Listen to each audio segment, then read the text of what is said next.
जय हिंद साथियों। तो यहाँ पर हम आपके लिए पेपर कोड BCUS 184 के कुछ इंपॉर्टेंट क्वेश्चंस को डिस्कस करेंगे जो आपके जून एग्जाम के लिए इंपॉर्टेंट है, और ये हमारा पार्ट 1 वीडियो है। अगर आपको ये वीडियो पसंद आती है तो वीडियो को लाइक एंड जो है चैनल को सब्सक्राइब करना मत भूलिएगा, जिससे आने वाली क्लास की आपको नोटिफिकेशन मिलती रहेगी। और अगर आप लोग इस सब्जेक्ट के गैस पेपर को परचेज करना चाहते हैं, जिसमें आपको जो है बुक से प्लस जो है PYQ से VVI इंपॉर्टेंट क्वेश्चंस मिल जाते हैं जो आपके एग्जाम के लिए इंपॉर्टेंट हैं, तो आप उसे हमारी वेबसाइट से डाउनलोड कर सकते हैं। अगर आप वेबसाइट से नहीं कर पा रहे हैं तो आपको डिस्क्रिप्शन में एक नंबर दिया गया है, उस नंबर पे आप लोग जो है व्हाट्सएप मैसेज करके परचेज कर सकते हैं। अब सिंपली जिसको वेबसाइट से करना है, गूगल पर जाएंगे और सिंपली आपको सर्च करना है shop.hindustannowledge.com। इस वेबसाइट का लिंक भी आपको डिस्क्रिप्शन में दिया गया है, तो वहां से आप लोग एक्सेस कर सकते हैं। अब आपको सिंपली क्या करना है, सर्च कोड यहाँ पर आपको दिएगा, सिंपली इस पर क्लिक करेंगे और यहाँ पर आपको अपना पेपर कोड टाइप करना है। तो BCUS 184 जैसे आप टाइप करेंगे तो यहाँ पर इंग्लिश और हिंदी दोनों लैंग्वेज में आपको गैस पेपर मिल जाएगा। तो जिस भी लैंग्वेज में आपको डाउनलोड करना है, सिंपली उस पर क्लिक करेंगे और बाय नाउ पर क्लिक करके इसको परचेज कर लेंगे। अगर आपको कोई प्रॉब्लम होती है तो आप इस नंबर में व्हाट्सएप कर सकते हैं, आपकी प्रॉब्लम सॉल्व हो जाएगी। नहीं तो आप व्हाट्सएप आइकन पर क्लिक करके व्हाट्सएप मैसेज कर सकते हैं। अब वापस चलते हैं अपने प्रश्नों पर। तो यहाँ पर हमारा पहला प्रश्न है, ई कॉमर्स क्या है? ई कॉमर्स के फायदे और नुकसान नुकसान पर चर्चा कीजिए। ई कॉमर्स जो है किस तरह हमको 24/7 जो है सेवा क्षमता के साथ लचीलापन लाता है, इस पर जो हमको यहाँ पर टिप्पणी कीजिए, यानी कि टिप्पणी यहाँ पर हमको करनी है। सबसे पहले हम लोग देखेंगे ई कॉमर्स क्या होते हैं, उसके क्या फायदे हैं, क्या नुकसान है, और ई कॉमर्स जो है हमें किस तरह 24 घंटे सुविधा उपलब्ध करवाता है। तो ई कॉमर्स का मतलब है इलेक्ट्रॉनिक कॉमर्स, यानी कि इलेक्ट्रॉनिक व्यापार। यह एक ऐसा तरीका है जिसमें वस्तुओं और सेवाओं की खरीद बिक्री इंटरनेट के माध्यम से होती है। इसमें ग्राहक और दुकानदार दोनों ही ऑनलाइन माध्यम का उपयोग करते हैं। उदाहरण के लिए अमेजन, फ्लिपकार्ट, मिंत्रा आदि ई कॉमर्स प्लेटफॉर्म है जहां पर लोग घर बैठे ही वस्तुएं खरीद सकते हैं।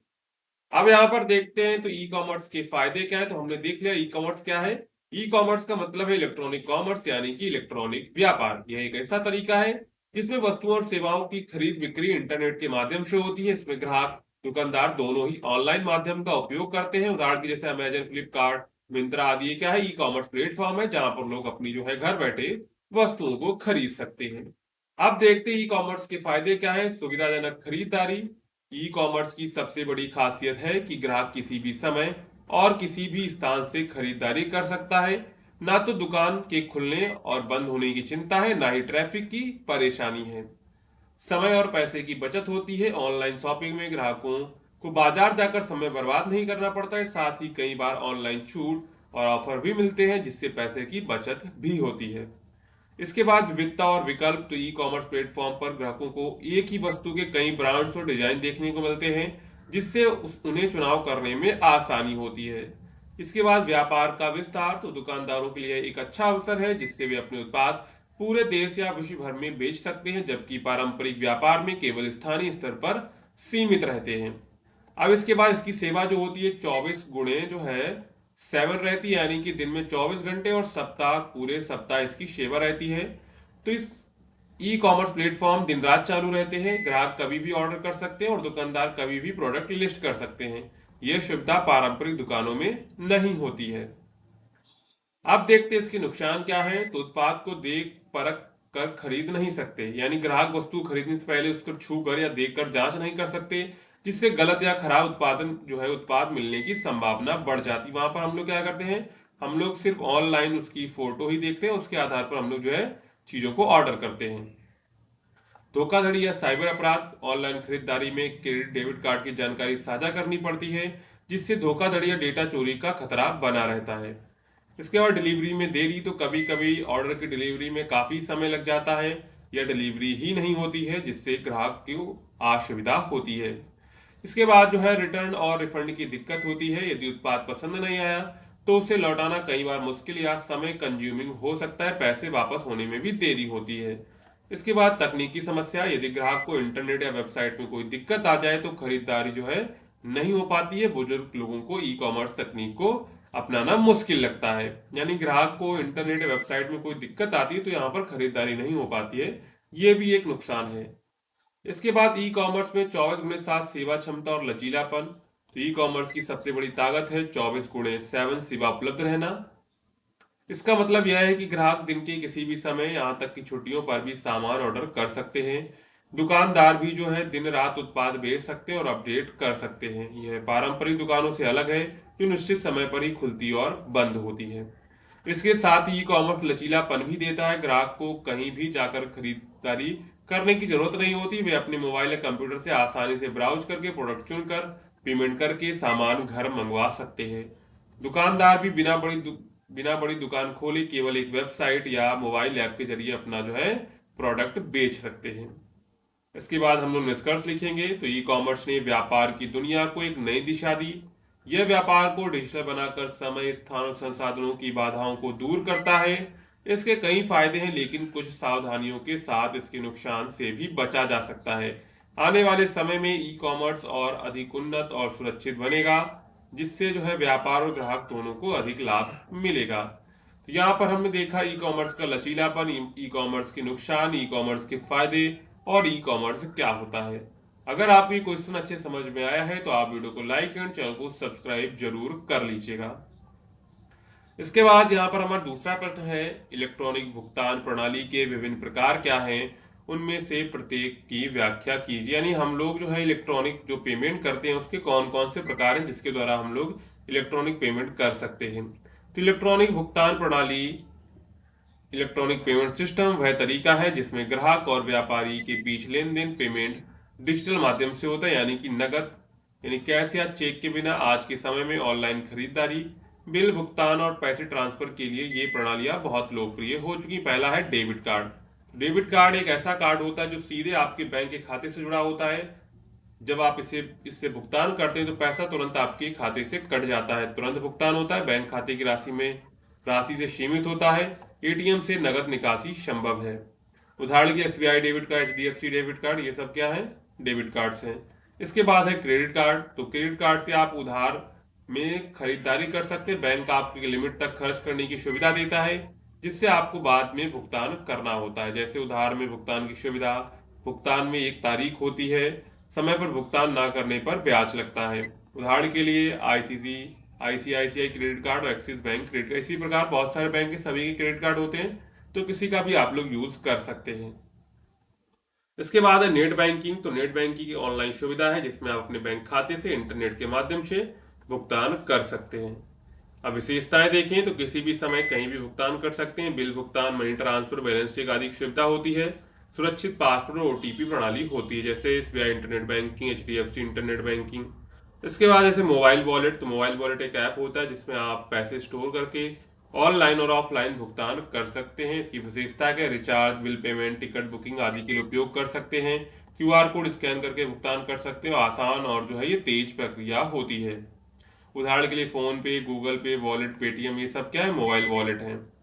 इसके बाद यूपीआई, यूनिफाइड पेमेंट इंटरफेस। तो यूपीआई एक रियल टाइम भुगतान प्रणाली है जिसमें आप सीधे एक बैंक खाते से दूसरे में पैसे ट्रांसफर कर सकते हैं। यहाँ पर 24x7 सेवा उपलब्ध रहती है। केवल मोबाइल नंबर यूपीआई आईडी से आप लोग भुगतान कर सकते हैं, तत्काल यहाँ पर मनी ट्रांसफर हो जाता है, जैसे भीम यूपीआई, गूगल पे, फोन पे। अब बात करते ईएमआई यानी कि इक्वेटेड मंथली इंस्टॉलमेंट। तो ईएमआई एक तरीका है जिसमें हम किसी चीज की कीमत को हर महीने किस्तों में चुका सकते हैं। इसकी विशेषता क्या है वो देख लेते हैं। तो बड़े खर्चों को आसान बनाता है, क्रेडिट कार्ड या लोन से जुड़ा होता है। ब्याज दरें अलग अलग हो सकती, जैसे Flipkart, pay later, Bajaj finance, EMI card, ये सब। इसके बाद है पॉइंट ऑफ सेल यानी पीओएस मशीन। तो पीओएस मशीन दुकानों पर इस्तेमाल होने वाली एक इलेक्ट्रॉनिक मशीन होती है जिसमें डेबिट कार्ड या क्रेडिट कार्ड स्वाइप करके भुगतान किया जाता है, जिससे तुरंत लेन देन रसीद प्राप्त होती है, व्यापारी के बैंक खाते में पैसा जाता है। इसके बाद इलेक्ट्रॉनिक फंड ट्रांसफर, टीएफटी, एक प्रक्रिया है जिसमें एक बैंक खाते से दूसरे में पैसा ट्रांसफर किया जाता है। जैसे प्रकार नेफ्ट हो गया, इसी में आपका आता है आरटीजीएस, आईएमपीएस, ये सब क्या है, इलेक्ट्रॉनिक फंड ट्रांसफर्स हैं। इसकी विशेषताओं की बात करें तो ये सुरक्षित और बैंकिंग नियमों के अंतर्गत होते हैं। समय के अनुसार इसमें प्रक्रिया होती है। इसके बाद हम लोग यहाँ पर निष्कर्ष लिखेंगे। तो आज के डिजिटल युग में इलेक्ट्रॉनिक भुगतान प्रणाली ने जीवन को बहुत आसान बना दिया है। इससे लेन देन तेज, सुरक्षित और सुविधाजनक हो गया है। चाहे ऑनलाइन खरीदारी हो या बिल का भुगतान करना हो, इन आधुनिक तरीकों ने मदद की जरूरतों को कम कर दिया है। हर व्यक्ति अपनी जरूरत के अनुसार जो है उपयुक्त भुगतान प्रणाली का चयन कर सकता है। आने वाले समय में ये प्रणालियां और भी आधुनिक और सुरक्षित बनेगी। तो यहाँ पर हमने देखा ये जितनी भी तकनीकी थी, जो ये डेबिट कार्ड वगैरह है, ये सब क्या है, इलेक्ट्रॉनिक भुगतान प्रणाली के माध्यम है। जैसे कि डेबिट कार्ड हो गया, क्रेडिट कार्ड हो गया, net banking, mobile wallet, UPI, EMI, और जो है पीओएस मशीन और इलेक्ट्रॉनिक यानी कि ईएफटी, ये सब क्या है, ये सब जो है ऑनलाइन भुगतान प्रणाली के माध्यम है। इसके बाद चलते हैं, तीसरा प्रश्न यहाँ पर हमारा है, ई कॉमर्स के लाभ और हानियों की विस्तार से चर्चा कीजिए। यानी ई कॉमर्स के लाभ क्या और इसकी हानियां क्या है। ई कॉमर्स यानी इलेक्ट्रॉनिक कॉमर्स वह प्रणाली है जिसमें वस्तुओं और सेवाओं की खरीद बिक्री इंटरनेट के माध्यम से होती है। आज के डिजिटल युग में ई कॉमर्स का चलन बहुत तेजी से बढ़ रहा है। लोग मोबाइल या कंप्यूटर के माध्यम से घर बैठे ही शॉपिंग कर रहे हैं। अमेजन, फ्लिपकार्ट, मिंत्रा, मीशो जैसे कई प्लेटफॉर्म इसके उदाहरण हैं। ई कॉमर्स ने व्यापार की दुनिया को एक नई ऊंचाई दी है, लेकिन इसके साथ कुछ इसकी हानियां भी हैं। तो सबसे पहले देखते हैं ई कॉमर्स के लाभ क्या है। सुविधा और समय की बचत होती है। ई कॉमर्स का सबसे बड़ा फायदा यह है कि ग्राहक कभी भी और कहीं भी खरीदारी कर सकते हैं। दुकानों पर जाकर समय बर्बाद करने की जरूरत नहीं होती है। बड़ी रेंज और विकल्प, तो ऑनलाइन प्लेटफॉर्म पर एक ही उत्पाद की कई ब्रांड, डिजाइन और कीमतें उपलब्ध होती हैं। इससे ग्राहक अपनी पसंद और बजट के अनुसार आसानी से उत्पाद चुन सकते हैं। इसके बाद सस्ती कीमतें और ऑफर, तो ई कॉमर्स वेबसाइट पर अक्सर छूट, ऑफर और कूपन मिलते हैं। इससे ग्राहकों को कम कीमत पर उत्पाद खरीदने का मौका मिलता है। यहाँ पर घर बैठे डिलीवरी, तो ऑनलाइन ऑर्डर करने के बाद उत्पाद सीधे ग्राहक के घर पहुंच जाता है। इससे भारी वस्तुएं भी आसानी से मंगाई जा सकती हैं। इसके बाद है, व्यापारियों के लिए बड़ा बाजार बाजार होता है। तो ई कॉमर्स ने छोटे व्यापारियों को भी देश विदेश तक अपने उत्पाद को बेचने का मौका दिया है। अब दुकानदार सिर्फ अपने शहर तक सीमित नहीं है, बल्कि पूरे देश में ग्राहक पा सकते हैं। इसके बाद कम लागत में व्यापार, तो ऑनलाइन दुकान खोलने में किराया, बिजली, स्टाफ आदि का खर्च नहीं होता है। इससे व्यापारियों को कम लागत में व्यापार शुरू करने का अवसर मिलता है। अब यहाँ पर देखते ई कॉमर्स की हानियां क्या है, यानी कि डिसएडवांटेज ऑफ ई कॉमर्स। तो उत्पाद की गुणवत्ता को पहले से हम लोग यहाँ पर देख नहीं सकते हैं। साइबर धोखाधड़ी खतरा है यहाँ पर, यानी कि ऑनलाइन लेन देन में कार्ड की जानकारी या बैंक डिटेल साझा करनी पड़ती हैं, जिससे हैकिंग, फ्रॉड या पहचान की चोरी जैसी समस्याएं हो सकती हैं। डिलीवरी में देरी, तो कभी कभी उत्पाद की डिलीवरी में देर हो जाती है या गलत पता होने पर डिलीवरी ही नहीं होती है, तो इससे ग्राहक को परेशानी का सामना करना पड़ता है। इसके बाद रिटर्न और रिफंड की कठिनाइयां, तो अगर उत्पाद खराब निकले तो उसे वापस करने और पैसे जो है वापस करने में समय लगता है। कई बार कंपनियां रिफंड देने में देरी करती है। इसके बाद इंटरनेट और तकनीकी पर निर्भरता, यानी कि ई कॉमर्स का पूरा काम इंटरनेट और तकनीकी सिस्टम पर आधारित है। यदि नेटवर्क में समस्या हो या वेबसाइट डाउन हो जाए तो खरीदारी नहीं हो पाती है। स्थानीय दुकानों पर असर पड़ा है इससे। ई कॉमर्स के कारण लोग स्थानीय जो है दुकानों से खरीदारी कम करते हैं। इससे जो छोटे दुकानदारों का व्यापार प्रभावित होता है और उनकी आय घट सकती है। अब हम लोग निष्कर्ष लिखेंगे, तो ई कॉमर्स ने हमारे जीवन को बहुत सुविधाजनक बना दिया है। इससे ग्राहक को घर बैठे खरीदारी करने का अवसर मिलता है और व्यापारियों को अपने व्यापार का विस्तार करने का मौका मिलता है। लेकिन इसके साथ कुछ जोखिम और चुनौतियां भी हैं, जैसे गुणवत्ता की गारंटी ना होना, साइबर धोखाधड़ी, डिलीवरी समस्याएं आदि। यदि ग्राहक सतर्क रहे और व्यापारी ईमानदारी से काम करे तो ई कॉमर्स का भविष्य और भी उज्जवल होगा। आने वाले समय पर यह प्रणाली अधिक सुरक्षित, तेज और ग्राहक हितैषी बन सकती है। यहाँ पर हमने देखा ई कॉमर्स की हानियां क्या थी। उत्पाद की गुणवत्ता को पहले से नहीं देख सकते हैं, साइबर धोखाधड़ी, डिलीवरी में देरी, रिटर्न और रिफंड की कठिनाइयां, इंटरनेट और तकनीकी पर निर्भरता और स्थानीय दुकानदारों पर असर पड़ता है। इसके बाद यहाँ पर हमने लाभ देखे। लाभ क्या है, समय और सुविधा की बचत होती है, बड़ी रेंज और विकल्प, सस्ती कीमतें और ऑफर, घर बैठे डिलीवरी होती है, यहाँ पर व्यापारियों के लिए बड़ा बाजार होता है और कम लागत पर यहाँ पर जो है हम लोग व्यापार शुरू कर सकते हैं। इसके बाद चलते अगले प्रश्न पर। तो अगला प्रश्न यहाँ पर है, डिजिटल इंडिया प्रोग्राम यानी कि DIP पर प्रकाश डालिए। ई कॉमर्स और ई गवर्नेंस में अंतर बताइए। तो डिजिटल इंडिया प्रोग्राम भारत सरकार की महत्वपूर्ण योजना है जिसकी शुरुआत 1 जुलाई 2015 को की गई थी। इस कार्यक्रम का उद्देश्य भारत को डिजिटल रूप से सशक्त समाज और ज्ञान आधारित अर्थव्यवस्था बनाना है। इसका मुख्य लक्ष्य यह है कि हर भारतीय नागरिक को इंटरनेट और डिजिटल सेवाओं का उपयोग करने में सक्षम बनाया जाए। अब यहाँ पर देखते हैं डिजिटल इंडिया प्रोग्राम के मुख्य उद्देश्य क्या थे। हर नागरिकों तक इंटरनेट पहुंचाना, सरकारी सेवाओं को ऑनलाइन उपलब्ध कराना, ई कॉमर्स को बढ़ावा देना, डिजिटल साक्षरता, डिजिटल भुगतान को प्रोत्साहन यानी UPI, Bhim, debit card, credit card के माध्यम से लेन देन करना, रोजगार के अवसर बढ़ाना। ये सब काम किसके थे? ये सब जो काम थे डिजिटल इंडिया प्रोग्राम का मुख्य उद्देश्य था। अब यहाँ पर देखते हैं डिजिटल इंडिया के फायदे। तो सरकारी सेवाओं की पहुंच आम नागरिकों तक आसान हो गई है, दस्तावेज ऑनलाइन प्राप्त हो रहे हैं, लोगों को समय और पैसे देने की बचत हो रही है, ऑनलाइन शिक्षा, टेलीमेडिसिन, डिजिटल बैंकिंग जैसी सुविधाएं भी बढ़ी है। इसके बाद यहाँ पर आप लोग टेबल के माध्यम से देख सकते हैं। परिभाषा क्या है? यह एक प्रणाली है जिसमें वस्तुओं और सेवाओं को खरीद बिक्री इंटरनेट के माध्यम से होती है। ई गवर्नेंस क्या होता है? यह एक प्रणाली है जिसमें सरकार नागरिकों को अपनी सेवाएं डिजिटल के माध्यम से उपलब्ध कराती है। उद्देश्य क्या है? व्यापार करना, लाभ कमाना, सरकारी सेवाओं को पारदर्शी, तेज और सुलभ बनाना है। उदाहरण के अमेजन, फ्लिपकार्ट, डिजिटल इंडिया, उमंग ऐप, डिजी लॉकर, ये आरटीआई सब किसके? ई गवर्नेंस के उदाहरण है।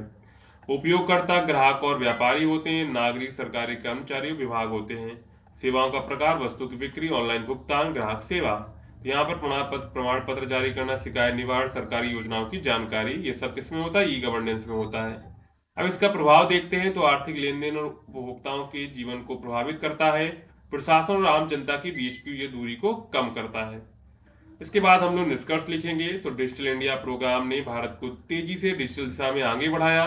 इससे शिक्षा, स्वास्थ्य, बैंकिंग, सरकारी सेवाओं, रोजगार से कई क्षेत्रों में सुधार हुआ। यह कार्यक्रम ग्रामीण और शहरी क्षेत्रों के बीच डिजिटल खाई को पाटने में मदद कर रहा है। ई कॉमर्स और ई गवर्नेंस दोनों ही डिजिटल इंडिया के दो महत्वपूर्ण स्तंभ हैं।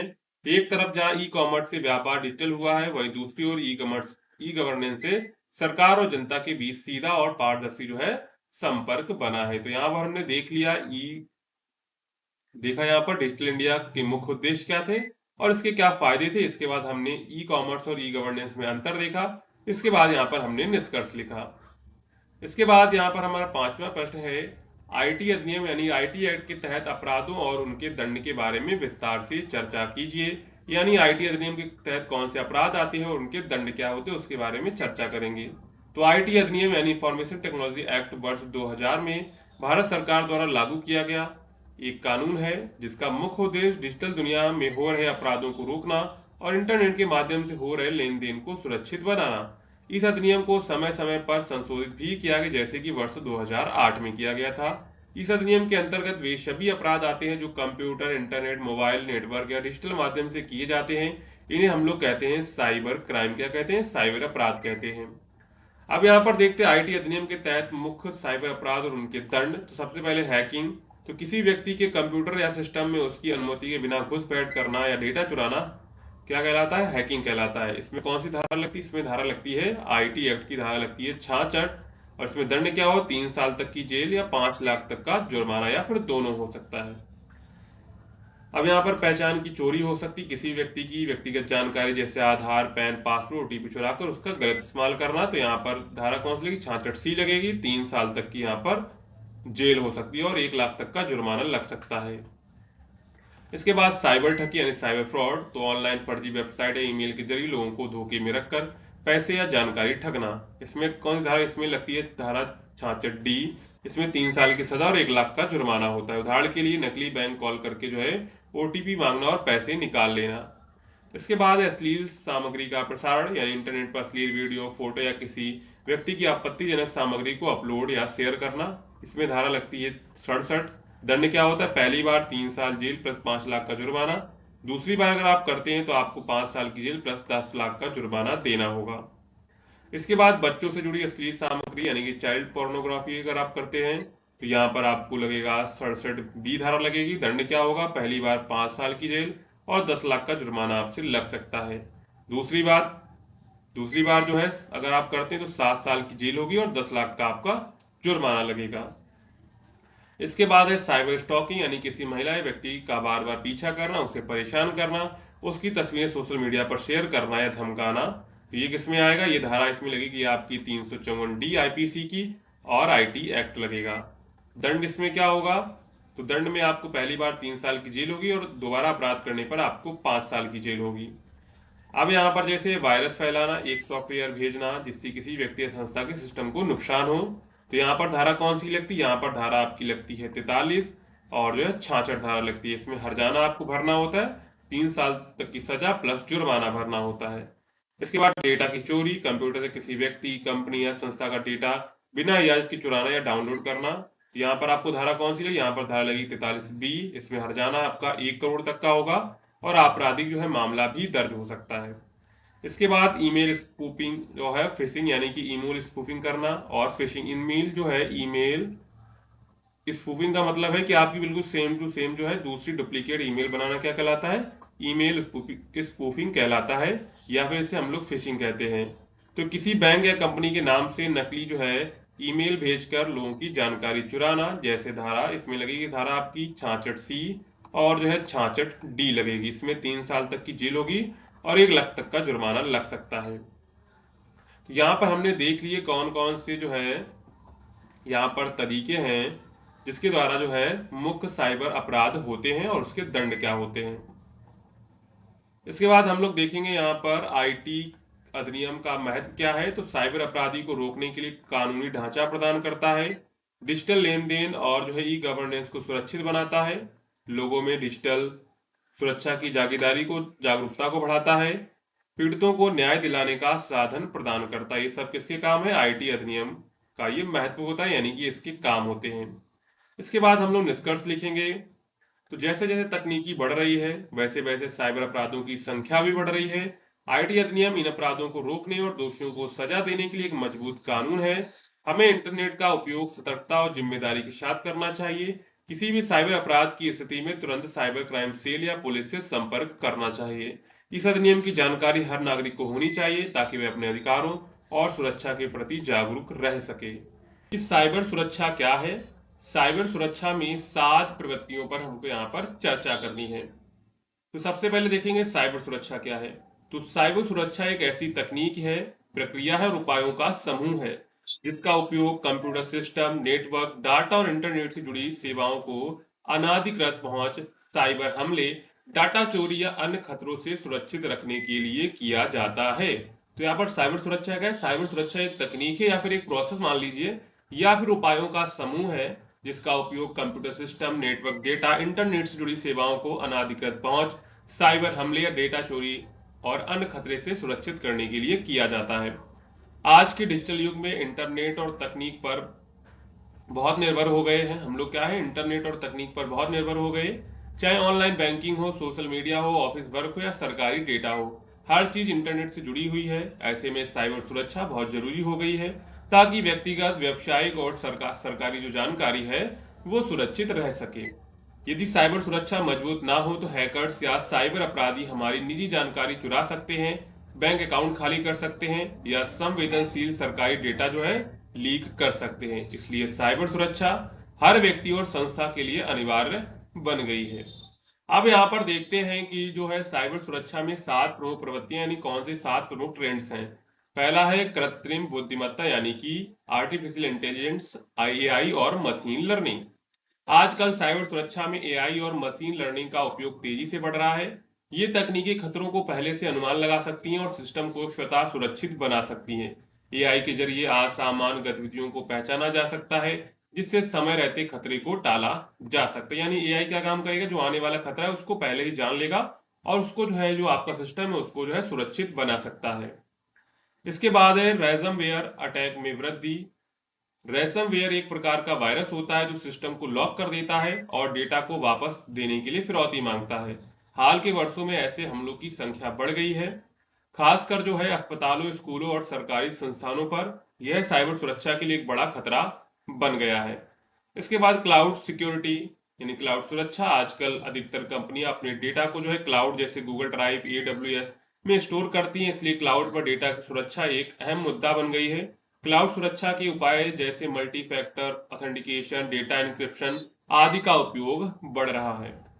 इसके बाद आईओटी डिवाइसेस का बढ़ता खतरा यानी कि इंटरनेट ऑफ थिंग्स जैसे स्मार्ट होम डिवाइसेस, कैमरे, स्मार्ट वॉच आदि इंटरनेट से जुड़े होते हैं।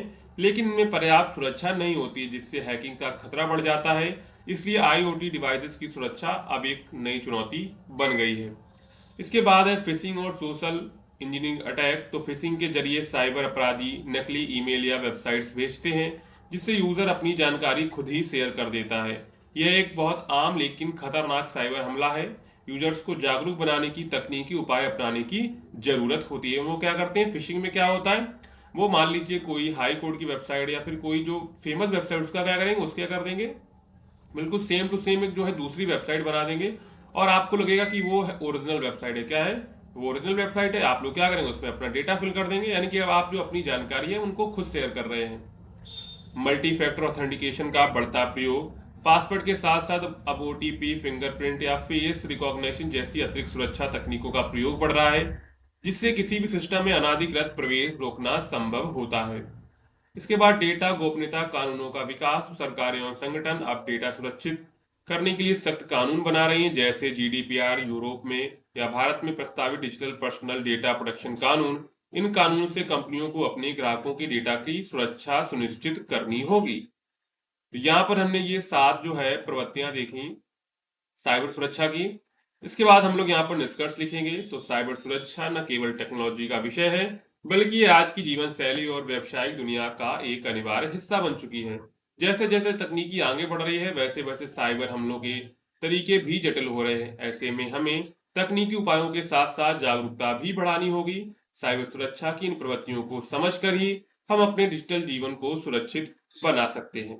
यहाँ पर हमने यह पहला प्रश्न अच्छे से कवर कर लिया है। अगर आपको पहला प्रश्न समझ में आया है, तो अगर आपने अभी तक वीडियो को लाइक एंड चैनल को सब्सक्राइब नहीं किया है, तो आप लोग कर दीजिएगा। इसके बाद देखेंगे वेबसाइट होस्टिंग क्या होती है, वेबसाइट होस्टिंग के प्रकार क्या होते हैं। जब हम कोई वेबसाइट बनाते हैं तो उसमें कई तरह की फाइलों, HTML, CSS, इमेज, वीडियो आदि होते हैं। तो इन फाइलों को इंटरनेट पर लोगों के उपलब्ध कराने के लिए किसी सर्वर पर स्टोर करना होता है। यही प्रक्रिया कहलाती है वेब होस्टिंग। क्या कहलाती है, वेबसाइट होस्टिंग या फिर वेब होस्टिंग। तो आपको अगर वेबसाइट होस्टिंग पूछे या फिर वेब होस्टिंग पूछे, दोनों का मतलब एक ही है। यानी कि जब मान लीजिए हम लोग कोई वेबसाइट वगैरह बनाते हैं तो उसमें हम लोग कोई डेटा स्टोर करते हैं। आप जो वहां पर इमेज डाल रहे, जो डेटा डाल रहे हैं, वो डेटा कहीं किसी एक सर्वर पर स्टोर होता है। जैसे अगर हम मान लीजिए कोई दुकान खोलते हैं, तो हम सामान लाते हैं तो क्या करते हैं, किसी दुकान में रखते हैं। उसी तरह जो है हमने कोई फाइल वगैरह इमेज लगाई तो वो कहाँ, किसी दुकान में रखेंगे। और उसी दुकान का नाम क्या है, उसी दुकान का नाम होता है सर्वर। क्या होता है, उसी दुकान का नाम होता है सर्वर। यानी कि हम लोग क्या करते हैं, इंटरनेट पर एक जगह खरीदते हैं, वहां पर अपनी जो वेबसाइट, उसकी फाइलें वगैरह जो है, डेटा वगैरह स्टोर करते हैं। जैसे हमारी वेबसाइट है shop.hindustanknowledge.com। तो यहाँ पर हम भी जो इमेज वगैरह है, पीडीएफ वगैरह है, जो भी अपलोड करते हैं, वो एक सर्वर में अपलोड होती है। इसके बाद आपको जो है पीडीएफ मिलती है। जैसे मान लीजिए आपने पीडीएफ का एक्सेस किया, जब आप पीडीएफ के लिंक पर क्लिक करेंगे तो आपकी रिक्वेस्ट सीधे सर्वर में जाएगी। इसके बाद सर्वर आपको जो है पीडीएफ प्रोवाइड करेगा। तो ये जो सारा डेटा होता है वो सर्वर में स्टोर होता है, और वही सर्वर जो है डेटा हमको एक्सेस करने के लिए देता है। सरल भाषा में कहा जाए तो वेबसाइट होस्टिंग ऐसी सेवा है जो आपकी वेबसाइट की फाइलों को इंटरनेट पर स्टोर करती है, ताकि लोग उसे अपने कंप्यूटर या मोबाइल पर ब्राउज के जरिए देख सकें।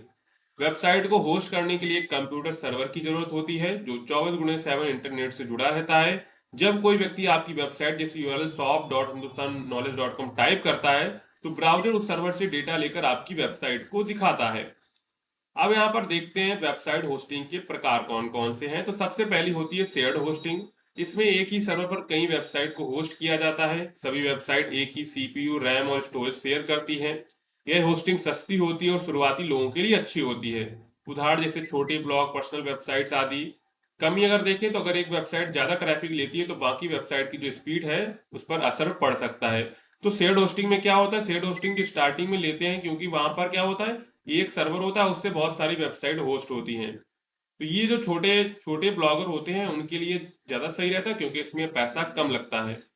अब देखते हैं VPS होस्टिंग। तो इसमें एक ही सर्वर को वर्चुअल हिस्सों में बांट दिया जाता है।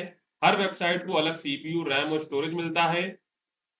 यह शेयर्ड से ज्यादा तेज और सुरक्षित होती है। मीडियम साइज वेबसाइट्स, यानी जिनको ज्यादा कंट्रोल चाहिए, उनके लिए बढ़िया है। कीमत जो है शेयर्ड से थोड़ी अधिक होती है। इसके बाद होती है डेडिकेटेड होस्टिंग। इसमें पूरी की पूरी सर्वर मशीन एक ही ग्राहक को दी जाती है। ग्राहक को पूरा कंट्रोल और रिसोर्स मिलता है। यह सबसे महंगी होस्टिंग होती है। बड़े business e commerce sites, high traffic websites के लिए उपयुक्त होती है। इसकी जो देख रेख है और सुरक्षा की जिम्मेदारी आपकी होती है। इसके बाद होता क्लाउड होस्टिंग। तो इसमें कई सर्वर का नेटवर्क होता है। अगर एक सर्वर डाउन हो जाता है तो दूसरा सर्वर काम संभाल लेता है। ये बहुत ही स्केलेबल और विश्वसनीय होस्टिंग है। ट्रैफिक के अनुसार रिसोर्स को ऑटोमेटिक बढ़ाया या घटाया जा सकता है। पे पर यूजर मॉडल पर काम करती है, यानी कि जितना इस्तेमाल होगा आपको उतना भुगतान करना होगा। तो क्लाउड होस्टिंग में क्या होता है, आप जितना यूज करेंगे सर्वर को उतना ही आपको भुगतान करना, अगर यूज नहीं करेंगे तो आपको कम भुगतान करना पड़ेगा। और यहाँ पर डेडिकेटेड होस्टिंग का मतलब क्या है, आपको पूरी एक जो है सर्वर दे दिया जाता है, वो आपका ओनली सर्वर होता है। बीपीएस में क्या होता है, बीपीएस में सर्वर एक ही होता है लेकिन सीपीयू रैम आपको अलग अलग बांट के दे दी जाती है। और शेयर होस्टिंग में क्या होता है, सीपीयू रैम एक ही होती है, वही जो है बहुत सारी वेबसाइट उसको यूज करती हैं। इसके बाद होती है रीसेलर होस्टिंग। क्या होती है, रीसेलर होस्टिंग। तो इसमें आप होस्टिंग स्पेस को खरीद कर दूसरों को बेच सकते हैं। ये होस्टिंग कंपनियां या होस्टिंग बिजनेस शुरू करने वालों के लिए होती है। इसके बाद निष्कर्ष लिखेंगे। तो वेबसाइट होस्टिंग किसी भी वेबसाइट को इंटरनेट पर लाइव करने के लिए आवश्यक होती है। वेबसाइट की जरूरत, ट्रैफिक, बजट और तकनीकी ज्ञान के अनुसार होस्टिंग का चुनाव किया जाता है। शुरुआती लोग शेयर्ड होस्टिंग से शुरू कर सकते हैं, जबकि वेबसाइट के लिए क्लाउड या डेडिकेटेड होस्टिंग बेहतर होती है। तो यहाँ पर हमने देखा, सबसे पहले देखा हमने होस्टिंग। तो होस्टिंग का मतलब क्या होता है, जो हम लोग कोई भी इंटरनेट पर जो भी फाइलें हैं, कोई वेबसाइट बनाते तो हमारे वेबसाइट में HTML CSS फाइल वगैरह होती हैं, तो वो कहाँ पर स्टोर होती हैं, एक जो है सर्वर पर स्टोर होती हैं। यही प्रक्रिया क्या कहलाती है, यही प्रक्रिया कहलाती है वेब होस्टिंग या फिर वेबसाइट होस्टिंग कहलाती है। अगर हम लोग सरल भाषा में कहें तो वेबसाइट होस्टिंग ऐसी सेवा है जो आपकी वेबसाइट की फाइलों को इंटरनेट पर स्टोर करती है, ताकि लोग जो है उसे अपने कंप्यूटर या मोबाइल पर ब्राउजर के जरिए देख सकें। ठीक है, यहाँ पर हमने दूसरा प्रश्न अच्छे से कवर कर लिया है। इसके बाद चलते हैं तीसरे प्रश्न पर। तो यहाँ पर तीसरा प्रश्न है, ई टेलिंग क्या है, खुदरा विक्रेताओं के साथ खरीदारी के लिए भी इसके फायदे बताइए। सबसे पहले हम लोग देखेंगे कि ई टेलिंग क्या होता है, और इसके बाद देखेंगे खुदरा विक्रेताओं के साथ साथ खरीदारों के लिए भी इसके क्या फायदे होते हैं, बताइए। तो ई टेलिंग को इलेक्ट्रॉनिक रिटेलिंग या फिर ऑनलाइन खुदरा बिक्री भी कहा जाता है। इसका मतलब है कोई भी उत्पाद या सेवा इंटरनेट के माध्यम से बेचना या खरीदना क्या कहलाता है, ई टेलिंग कहलाता है। इसमें ग्राहक ऑनलाइन वेबसाइट या मोबाइल ऐप के माध्यम से सामान चुनते, ऑर्डर करते हैं और वह फिर उत्पाद उनके घर पर डिलीवर किया जाता है। तो ये क्या कहलाता है, ये कहलाता है आपका ई टेलिंग। क्या कहलाते हैं, ई टेलिंग कहलाता है। ठीक है, ई टेलिंग कहलाता है। ई टेलिंग के कुछ प्रमुख उदाहरण होते हैं, जैसे अमेजन, फ्लिपकार्ट, मिंत्रा, मीशो, जियो मार्ट। ये सब क्या है, ई टेलिंग के उदाहरण है। ई टेलिंग का उपयोग आज के समय बहुत तेजी से बढ़ रहा है, क्योंकि यह सुविधाजनक है, तेज और समय की बचत करने वाला तरीका है। अब लोग बाजार जाने के बजाय घर बैठे ही मोबाइल या लैपटॉप से खरीदारी करना पसंद करते हैं। अब यहाँ पर देखते हैं ई टेलिंग के फायदे। तो खरीदारों के लिए क्या फायदे हैं, सुविधा होती है, यानी ग्राहक कहीं से भी कभी भी खरीदारी कर सकते हैं, चाहे वह रात हो या छुट्टी का दिन हो। इसके बाद वैरायटी, इसमें विविधता होती है। ऑनलाइन प्लेटफॉर्म पर बहुत सारे ब्रांड उत्पाद एक ही जगह पर मिल जाते हैं, जिससे ग्राहक को ज्यादा विकल्प मिलते हैं। समय की बचत होती है, घर बैठे कुछ ही मिनटों में ऑर्डर किया जा सकता है, दुकानों पर जाकर समय बर्बाद नहीं करना पड़ता। छूट और ऑफर, ई टेलिंग वेबसाइट पर अक्सर छूट, कूपन या सेल चलते रहते हैं, जिससे ग्राहकों को सामान सस्ते में मिल जाता है। इसके बाद उपयोगकर्ता रिव्यू। तो ग्राहक उत्पाद जो है खरीदने से पहले अन्य लोगों के अनुभव पढ़ सकते हैं, जिससे उन्हें सही निर्णय लेने में मदद मिलती है। अब यहाँ पर देखते हैं रिटेलर्स के लिए क्या फायदे होते हैं। तो व्यवसाय का विस्तार होता है उनका। रिटेलिंग के जरिए दुकानदार सिर्फ अपने शहर या इलाके तक सीमित नहीं रहते, बल्कि देश भर में ग्राहकों तक पहुंच सकते हैं। कम लागत, उन्हें बड़ी दुकान खोलने, स्टाफ रखने या ज्यादा भंडारण की जरूरत नहीं होती। इससे जो है कम खर्च में भी हो सकता है। इसके बाद जो यहाँ पर 24x7 बिक्री होती है, यानी कि ऑनलाइन स्टोर कभी बंद नहीं होता, जिससे दिन रात की बिक्री भी संभव होती है। ग्राहक डेटा और रिपोर्ट। तो ई टेलिंग प्लेटफॉर्म पर ग्राहक की पसंद, ऑर्डर हिस्ट्री और व्यवहार का डेटा मिलता है, जिससे दुकानदार अपने प्रोडक्ट और मार्केटिंग रणनीति को सुधार सकते हैं। इसके बाद डिजिटल भुगतान की सुविधा। ऑनलाइन भुगतान की सुविधा के कारण कैश की झंझट नहीं रहती और लेन देन सुरक्षित होता है। तो यहाँ पर ये रिटेलर्स के फायदे होते हैं। इसके बाद हम लोग निष्कर्ष लिखेंगे। तो ई टेलिंग आज के डिजिटल युग में व्यापार और खरीदारी का एक आसान और प्रभावी तरीका बन गया है। यह न केवल ग्राहकों को सुविधा देता है, बल्कि खुदरा विक्रेताओं को भी अपना व्यापार बढ़ाने का एक बड़ा अवसर देता है। आने वाले समय में ई टेलिंग और भी ज्यादा लोकप्रिय और महत्वपूर्ण होता जाएगा। यहाँ पर हम देखा ई टेलिंग क्या होता है। ई टेलिंग होता है इंटरनेट के माध्यम से जो है खरीदारी करना। क्या कहलाता है, ई टेलिंग कहलाता है। इसमें ग्राहक ऑनलाइन वेबसाइट या मोबाइल ऐप के माध्यम से सामान चुनते, ऑर्डर करते हैं और फिर वह उत्पाद उनके घर पर डिलीवर किया जाता है। ई टेलिंग कुछ उदाहरण देखें, जैसे अमेजन, फ्लिपकार्ट, मिंत्रा, मीशो। इसके बाद में जहां पर ई टेलिंग के फायदे देखें, खरीदारों के लिए क्या होते हैं, सुविधा होती है उनके लिए, विविधता होती है, समय की बचत होती है, छूट और ऑफर मिलते हैं, और उपयोगकर्ता रिव्यू के जरिए वो लोग देख सकते हैं कि वो उत्पाद कैसा है। इसके बाद यहाँ पर खुदरा यानी विक्रेता या रिटेलर्स के लिए क्या फायदे, यानी कि जो शॉपकीपर्स होते हैं उनके लिए क्या फायदे हैं। तो शॉपकीपर्स के लिए फायदे हैं, व्यवसाय का उनका विस्तार होता है, कम लागत लगती है, और 24/7 बिक्री होती है। ग्राहक डेटा और रिपोर्ट उनके पास होता है, ग्राहक को कौन सी चीज पसंद आ रही है, उनको कौन सी चीजों का स्टोर ज्यादा करना चाहिए, और डिजिटल भुगतान की सुविधा होती है। इसके बाद हमने निष्कर्ष लिखा। इसके बाद चलते हैं अगले प्रश्न पर। तो यहाँ पर अगला प्रश्न हमारा है, ई गवर्नेंस से आप क्या समझते हैं? आप ई गवर्नमेंट और ई गवर्नेंस के बीच किस प्रकार अंतर करेंगे? सबसे पहले हम लोग देखेंगे ई गवर्नेंस क्या होता है। इसके बाद पूछा गया आप ई गवर्नमेंट और ई गवर्नेंस के बीच किस प्रकार अंतर करेंगे। तो ई गवर्नेंस का मतलब है सूचना प्रौद्योगिकी का उपयोग करके सरकारी सेवाओं और कामकाज को अधिक पारदर्शी, कुशल, तेज और नागरिकों के लिए सुविधाजनक बनाना है।